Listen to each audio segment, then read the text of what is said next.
Hello. Okay, at the request of the Lomain, I don't know how to pronounce that, but it's something like that, one of my regular viewers, I'm going to talk a bit about Brexit again, and whether I think it's a good idea still or not. And I'm also going to talk about Enlightenment a bit, because I've been thinking about that too. As for Brexit, originally I was undecided, and then I more or less came down in favour of it, and so be it. Now, I haven't been thinking about it much. I kind of see it as a fait accompli, so I haven't been thinking about it lately at all much. It pops up in my mind every now and then, but not much. I think that what will be, right? I mean, there's nothing we can do now. It's happening. So, but I've thought about it a bit, and I'm still kind of in favour of it for much the same reasons as originally. And it would be nice if we could just get on with it, you know, and but we've got to wait these 2 years whilst the parties try and presumably fail to create a decent deal. You see, that 2-year limit is in itself a reason for leaving the EU, I think. When that rule was made up, that you had to, if you wanted to leave the EU, you had 2 years to negotiate a deal, or that was it. That was a really obvious attempt at blackmailing countries to stay in, because everybody knows that it's really unlikely that anybody can negotiate a good deal with the EU in 2 years. It takes a lot longer, as countries like Canada and India and so on have been finding out.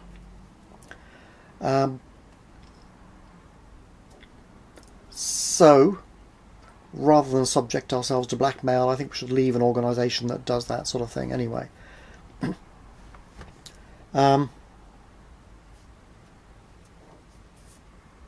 Because they'll just do it again. Same as any other sort of blackmail. Publish and be damned, get out. Right.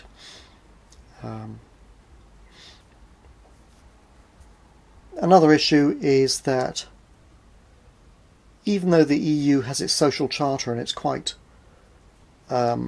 relatively strong at protecting workers' rights, it's really more of a right-wing plot. It's there for the corporations much more than it is for the little guy. And I know that Britain is, along with America, really the heart of the corporate rule of the world, but the EU is part of their plot, I think, to spread it. And if you're against globalization, you should be against the EU, really. And globalization is happening no matter what, but I do think that the corporations are way too powerful, as I've mentioned in a previous video, and the law should not be made to favour them as much as it does. I know it makes a lot of money, and therefore we're in some advantage, but actually it's not necessarily true that it's making the most money. Lots of small businesses with an educated population might well be better. But anyway, we've got what we've got. But if you're anti-globalist, you really should be anti-EU, I think. Despite its left-wing pretensions, I think it's just a cover. It's not real. On the left-right spectrum, I'm somewhere in the middle. Markets are good for some things. Government control is good for some things. Trade unions are good for some things. But none of them should be allowed to get out of control or too much power. I think when humans get too much power, like Harvey Weinstein, they abuse it. And that's just the way it goes, right? Not all humans, but enough to make it a problem. It's interesting that I think, on the whole, left-wing voters have been largely in favour of the EU, I think because of its pretended humanitarian credentials. But when you look at it, it's not really, I think.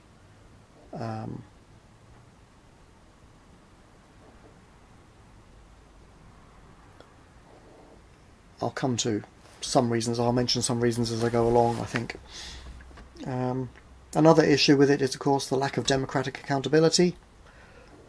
Parliament isn't great, but it is more accountable than the EU to the public. So, I mean, the EU just is unreformable. They've talked about reform because of Brexit, but nothing's actually happened, and nor will it. They're not going to reform until they're practically at death's door as an organisation, so if that ever happens.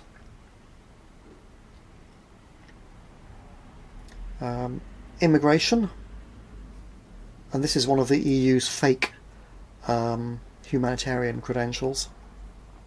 I'm in favour of immigration generally, and free movement of people I'm in favour of generally. But it has its issues when it's uncontrolled. Security, for one.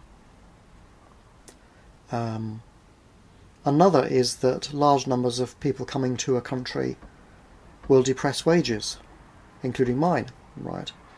Potentially. And this is why businesses want them, of course.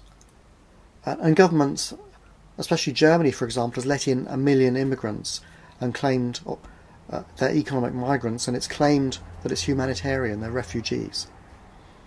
But 80% of them or so are men, young men, whereas refugees are usually largely women and children. So that is at least 50%, you know, and usually more than that. So, and they're not necessarily coming from places where there are actually war zones, in fact. And yes, they've claimed it's humanitarian, these people need our help. I think they're lying. I'm in favour of letting refugees in, of course. Lots of them, great. Even from Muslim countries, why not? But if you look at the economies of Britain and Germany, especially Germany, big demographic problems, too many old people, not enough young people in the workforce to pay for the pensions. So what have they done? They've taken a golden opportunity to let in 1 million new people, most of whom are going to join the workforce. Keep wages down, which is good for business, and pay for the pensions. And these people are already educated in their own countries for the most part, actually. So they don't even need to spend the money on tooling them up to join the workforce. They can go straight in. Yes, some of them will require benefits and some help at first. But overall, Germany has cured its demographic problem. Sorry. I don't know if it's got a democratic problem. It's in the EU. Anyway. So, Britain isn't letting in that many people to make a difference, but it's let in lots of people anyway. Like 100, 200,000 a year or something. It's a high rate for a small island. Our population is projected to increase from 60 million to 70 million over the next 10 years or so, I think, or even sooner. And this, again, is not to do with humanitarian ideals at all. It's fixing the demographics. It's paying for the pensions and things like that. That, I believe, is really what it's about. And It's, in that way, it's a good idea, but it's uncontrolled. You can't just let anybody in. You need to check who they are and make sure the country's safe. I mean, we've got about 1,000 fighters from the Middle East coming in who've been fighting on the other side, coming back presumably soon once those people are defeated. Why? Anyway, at least if we're under control of our own parliament, we can deal with it, perhaps. Also, of course, letting all these people in, and they want to come, but letting them in means you're denuding their origin countries of skilled workers. And it helps us economically a lot as a country, but it prevents these people's home countries from actually developing. And another thing this humanitarian EU does to prevent other countries, especially third world countries, from developing, is it is a customs union. That is, it is a protectionist system. It has tariff barriers against third world goods.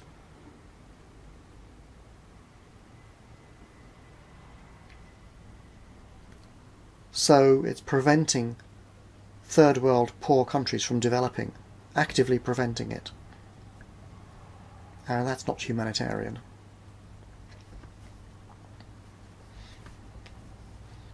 So, yes, Brexit is probably just largely on moral grounds and democratic grounds, I suppose, but it'll be economic chaos, no doubt. Lots of inflation and I don't know what, perhaps, although kicking Britain and the world out of this economic depression has been a tough one, and it hasn't happened yet.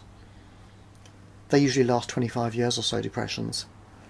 And we were in it kind of before 2008, really.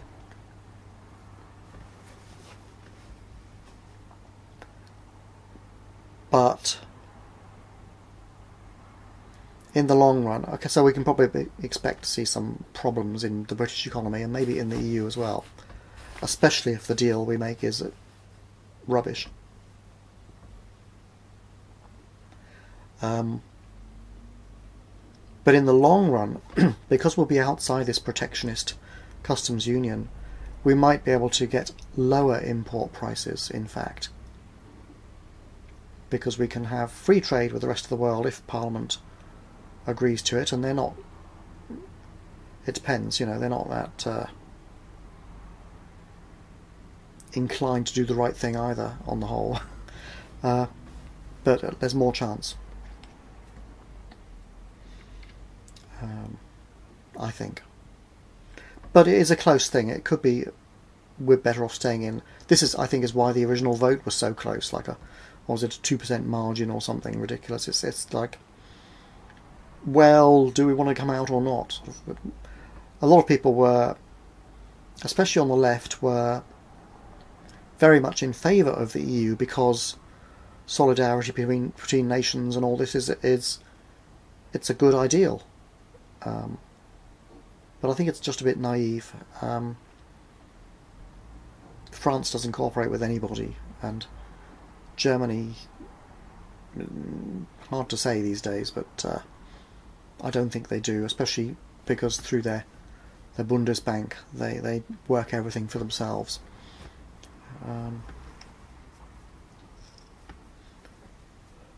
So we'll see. It is a close thing. Maybe we've made a mistake, but I think overall,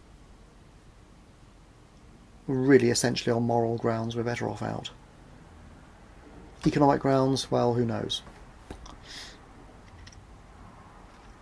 Now, the other thing I wanted to talk about today was Enlightenment. I've been making videos about that and about how it's what it is essentially living in the present moment most of the time. Not all the time, because you need to deal with things, but most of the time not having this verbal conversation going on in your head where you're harassing yourself about how you should be, what has happened, what you have or haven't done, or what troubles are coming up, and all this, or making stories up about things even, which are completely fantastic and which you're never going to have to deal with in real life. And even if you do, you can handle it at the time perfectly well. When it happens, you'll deal with it. So, anyway, a lot of time-wasting verbiage going on in the brain that can be shut off most of the time. And that allows you to live not 10 seconds in the future, not 10 seconds in the past, now, right in this moment. And I've found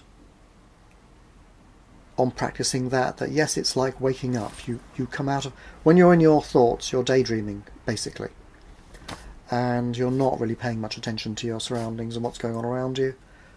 When those thoughts stop, or in other words, when you focus your attention deliberately on what's happening around you, or what's the sensations in your body, anything really that you focus on hard in the real world, not in your imagination, is a meditation, and it's like waking up. It's amazing. Okay, just wow. You know, I can hear the birds twittering, or whatever. You know, just something. I've noticed though that inner music is just as much a daydream as inner speech. So that's something to watch out for. And sometimes I get migraines sometimes, and that strengthens the annoyance level of my verbal mind, I've noticed. But also I sometimes get this sort of concerned idea in the back of my mind that I can't really verbalise. I suppose it's some idea of self, or of the problems in my life, or I don't know if I should do this quotes thing. Some people don't like it. I don't like it even. I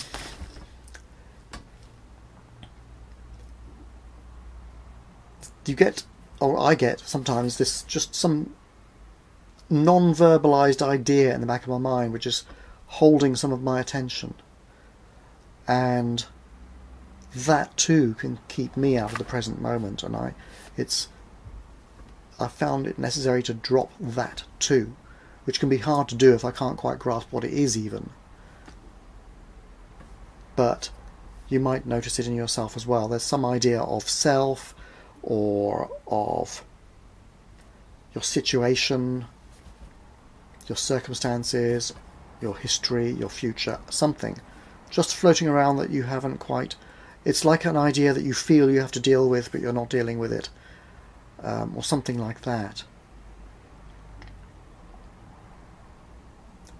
Well, you probably don't have to deal with it, you have to drop it, is what I'm finding. If it's important, it'll surface, obviously, and it'll happen, or whatever, right? So you'll deal with it. But if it's just some historic mind-based idea that you've, maybe some even pattern of thought that you came up with in childhood as a way of explaining the world, or who you are in it, and how you're not good enough or something, then you can drop it.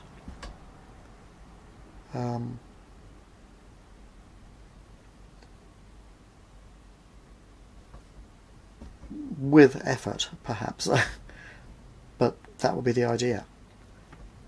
The present moment only. There is no idea of who you are.